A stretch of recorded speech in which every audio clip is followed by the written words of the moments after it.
Hi అండి. మిగిలిపోయిన ఇడ్లీ పిండితో బయట బండి మీద దొరికే పునుగులు ఎలా వేసుకోవాలో ఈ వీడియోలో చూసేద్దాం. ఇవి బయట మనం కొనుక్కొని తింటే ఎట్లా ఉంటాయి బండి మీద, అట్లాగే సేమ్ టేస్ట్ అయితే వస్తాయండి. ముందుగా మిగిలిపోయిన ఇడ్లీ పిండి అంతటిని ఒక గిన్నెలో వేసుకొని, దాంట్లో 2 టేబుల్ స్పూన్ల బియ్యం పిండి, 2 టేబుల్ స్పూన్ల మైదా పిండి, 1 స్పూన్ సాల్ట్, 1 స్పూన్ జీలకర్ర వేసుకొని బాగా కలుపుకోవాలి.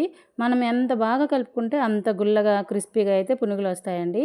ఇదిగో ఈ వీడియోలో చూపిస్తున్నాను కదా! అట్లా అయితే మనం బ్యాటర్ ప్రిపేర్ చేసుకోవాలి. మరీ లూజ్‌గా ఉండకూడదండి. కొంచెం గట్టిగానే ఉండాలి. మనం పిండిని పట్టుకొని ఇట్లా ఉండలాగా వేస్తే అట్లా చక్కగా రావాలి. అలా వేసుకొని ఒక 10 నిమిషాలు, 15 నిమిషాలు అయితే పక్కన పెట్టుకోండి. తర్వాత ఆయిల్ హీట్ చేసుకొని చిన్న చిన్న పునుగులుగా వేసుకోవాలి. పునుగులు వేసుకొని మంచిగా రెండు వైపులా చక్కగా మంచి కలర్ వచ్చేటట్లు మనం ఫ్రై చేసుకొని తీసేసుకోవటమే. ఇవైతే మనం బయట బండి మీద కొనుక్కొని తింటే ఎలా ఉంటాయో సేమ్ టేస్ట్ అయితే వస్తాయి. మీకు కావాలంటే ఇదే పిండిలో పిండి కలుపుకునేటప్పుడు ఉల్లిపాయ, పచ్చిమిరకాయ చిన్న చిన్న ముక్కలుగా కట్ చేసుకొని పిండిలో వేసుకొని పునుగులు కూడా వేసుకోవచ్చు. ఇంకా టేస్ట్‌గా ఉంటాయి. నేనైతే మా పిల్లల కోసమని అవేమీ వేయకుండా ఇట్లా చేశాను. చాలా అంటే చాలా టేస్ట్‌గా ఉంటాయి.